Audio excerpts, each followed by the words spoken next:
exercício da dúvida. Então, o primeiro momento é se sentir instigado, né, para que será bem essa justiça, o que ela traz. Então, nós temos, inicialmente, a gente inicia com um trabalho mais voltado a questões conceituais, que a gente chama de um curso de iniciação, que é um curso teórico, que o Dr. Leoberto é o nosso grande responsável por esse curso, né? E ele se destina a quem? E a todos aqueles parceiros que estejam interessados em investigar a justiça restaurativa. É um curso de formação de lideranças, pessoas que vão atuar como protagonistas no processo de implantação futuramente. Ou seja, escolas, líderes comunitários, as pessoas envolvidas na fase. Nós estamos na 9ª turma. A 9ª turma, aliás, está se desenvolvendo em Passo Fundo atualmente, com 65 alunos. E ele visa abrir o espaço para que as pessoas se apossem do conteúdo do referencial teórico para começar a pensar a forma como trabalham os problemas. Ele não é um curso prático. O curso prático, então, ele vem depois. Que é esse? Aí nós teríamos esse aqui, que eu acho que traz um pouco a compreensão de como é que é essa preparação, né? O procedimento restaurativo, ele se mantém, tem 3 etapas, que seria o pré-círculo. O pré-círculo é o momento, Maria Helena... Vou mostrar o que ela está falando. Tá, só deixa ele terminar de focalizar que eu já lhe mostro. O pré-círculo seria exatamente esse momento em que o coordenador, que seria um facilitador desse processo, ele vai falar individualmente com cada pessoa, com todas as pessoas que estiverem envolvidas no conflito. Então, se nós tivermos um círculo que envolva... Por exemplo, um conflito pessoas, que tu pudesses exemplificar para chamar a atenção na prática. Um conflito numa escola. Uma escola. Numa escola briga em entre que 2 alunos. 2 alunos se envolvem, né? Neste conflito, a gente vai falar com os 2 alunos, com as pessoas, a gente vai, nesse convite do pré-círculo... Aqui as pessoas envolvidas. A gente vai perguntar para eles quem mais eles acham que precisam participar do círculo. E eles vão indicar pessoas que a gente pode chamar de comunidade, que seriam apoiadores. Então, ambos indicam pessoas para estar junto nesse espaço. Todas essas pessoas passam pelo pré-círculo. E ali as pessoas, então, se identifica-se o método, de forma que as pessoas já sabem que vão para o círculo, não para botar o dedo na cara e para buscar o culpado, mas sim buscar uma forma de reparar o dano daquela relação que está causada, o conflito. Existe um acordo que precede o encontro, praticamente são 4 encontros. 2 encontros pré-círculo, com cada grupo, tá? E um encontro que é o próprio, o encontro dos antagonistas, digamos assim, e um encontro posterior de monitoramento dos resultados. Nesses 2 encontros pré-círculo, o que se trabalha exatamente é a pactuação da observância do procedimento, porque o procedimento é o ritual de garantia e segurança, num primeiro aspecto. Num segundo, ele tem por detrás da sua montagem, da sua estruturação, um procedimento fundado numa metodologia chamada comunicação não violenta, que visa desconstruir essa projeção de hostilidade, de rivalização, que as pessoas tendem a reinstalar quando vão se encontrar, que a Sheila ia explicar agora. Né? E o que é muito comum é que as pessoas costumam dizer, bem, mas nós já nos reunimos em círculo, nós já fizemos isso, porque muitas vezes a ideia de as pessoas se reunirem e falar sobre o problema, não há uma grande novidade nisso, mas eu acho que a comunicação não violenta, ela nos acrescenta no sentido como que a gente oferece essas perguntas, como que a gente pode traduzir isso de uma forma que a gente não vai estar novamente revitimizando ou restaurando novamente o conflito naquele espaço. Como é que a pessoa que foi agredida se sente a garantia de que isso pode não ocorrer ou que se sente assistida através desse No pré-círculo, a gente vai estar oferecendo para ela esse espaço seguro, esse espaço que é seguro. É um espaço em que as pessoas aceitam ir para esse espaço. Né? Claro que a pessoa, em qualquer momento, ela pode deixar esse espaço porque ela não está ali refém daquele espaço. Né? Mas daí que eu volto para a importância da voluntariedade e da autorresponsabilização. As pessoas, elas foram absolutamente informadas sobre o processo e elas devem ter o desejo de estarem querendo, elas têm que ter um desejo. Só acontece se todo mundo concordar. O que é interessante ver que, por exemplo, em um ambiente de convívio habitual, como uma escola, passa a existir procedimentos como um caderninho onde alguém que se sente prejudicado, normalmente a vítima, solicita um círculo. Então isso é muito bonito. Por quê? Porque se introduz um mecanismo dentro da funcionalidade, da rotina da escola, em que alguém que está se sentindo mal por uma situação pede uma conversa. E por quê? Porque passa a compreender que existe aquela dimensão de convívio onde ele vai poder colocar, e isso não vai implicar um descontrole em que depois ele vai ser perseguido e tal.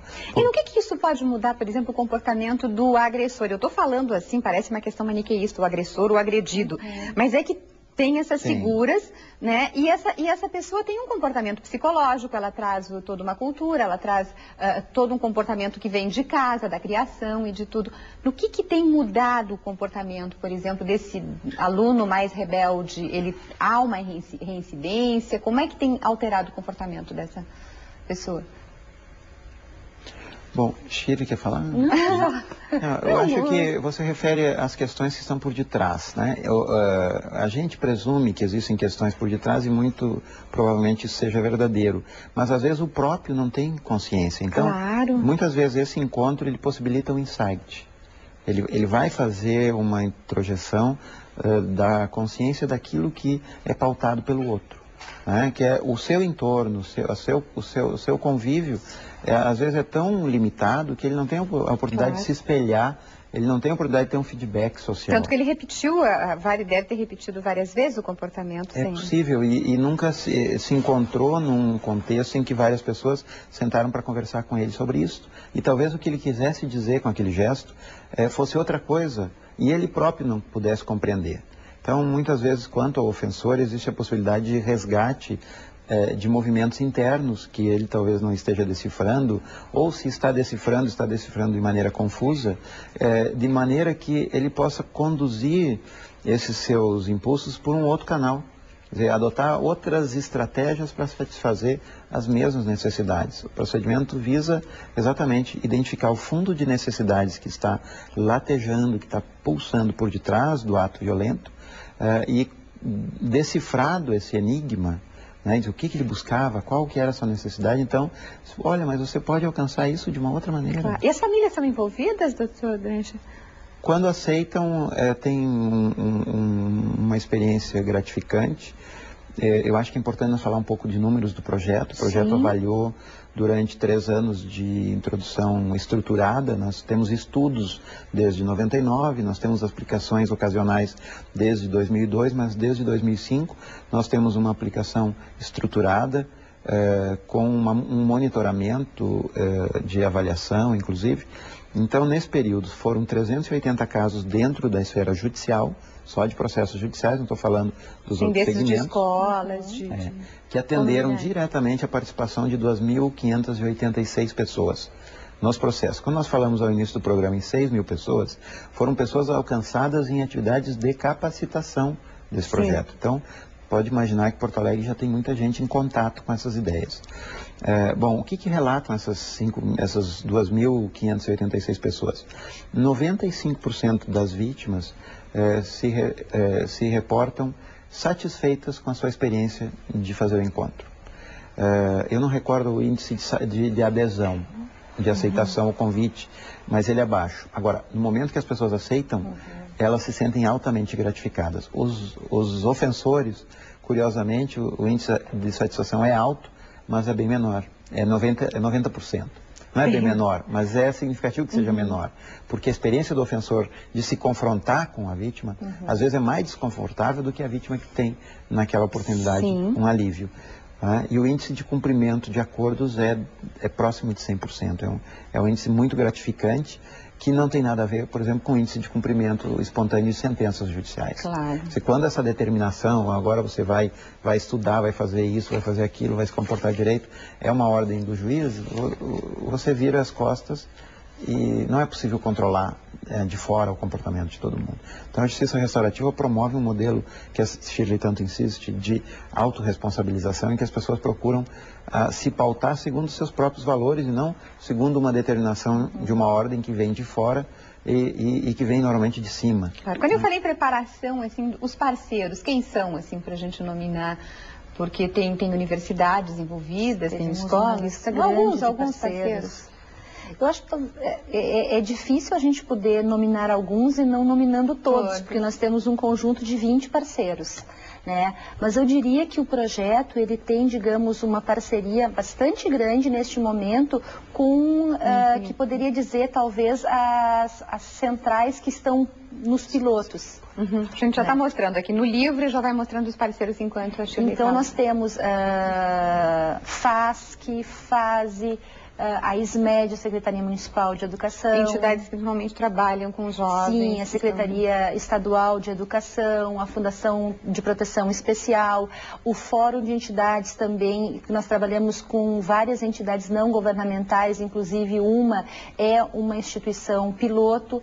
Então, são diversos parceiros, né? Secretaria de Direitos Humanos, nós temos cooperação técnica com a Faculdade de Serviço Social, que faz todo o monitoramento do processo através de 2 núcleos de pesquisa, que é o NUPED, que é de Direitos, Ética e Direitos Humanos, e o NUPEV, ligado a estudos de violência escolar. Então, esses 2 núcleos fazem o monitoramento de todo o projeto. Então, numa última questão, assim, para encerrar, a avaliação de vocês do que tem sido até agora, se puder ser rapidinho. Olha, nós temos um grande desafio pela frente, um desafio cultural, a mudança de uma concepção de justiça que está associada a um modelo de cultura, que é um modelo de cultura de guerra, para um modelo de cultura de paz. E uma justiça de paz, que é uma justiça não vingativa, uma justiça não de confronto, não de uma justiça de combate, mas uma justiça de pacificação, não é algo que nós aceitemos. Nós gostamos muito mais de uma boa briga do que de um bom acordo. Mas talvez a nossa única saída seja ter a humildade de reconhecer que os nossos velhos métodos... Também erramos. Os nossos velhos métodos têm nos feito sofrer. E a humildade, eu creio que é fundamental, é um dos valores fundamentais, e a justiça restaurativa é baseada fundamentalmente em valores. Eu vou destacar então um dos valores, os 8 valores que tem a justiça restaurativa, que é a esperança. Eu acho que a esperança não da forma piegas, mas a esperança no sentido de sentir no outro a capacidade, de ver realmente a possibilidade da democratização de um poder a partir de todos nós, cada um fazendo a sua parte de uma forma a enfrentar todas essas questões voltadas à violência. Agradeço a presença de vocês e agora nós vamos a um breve intervalo e voltamos para rever uma entrevista sobre transplante e sobre doação de órgãos. Até daqui a pouquinho.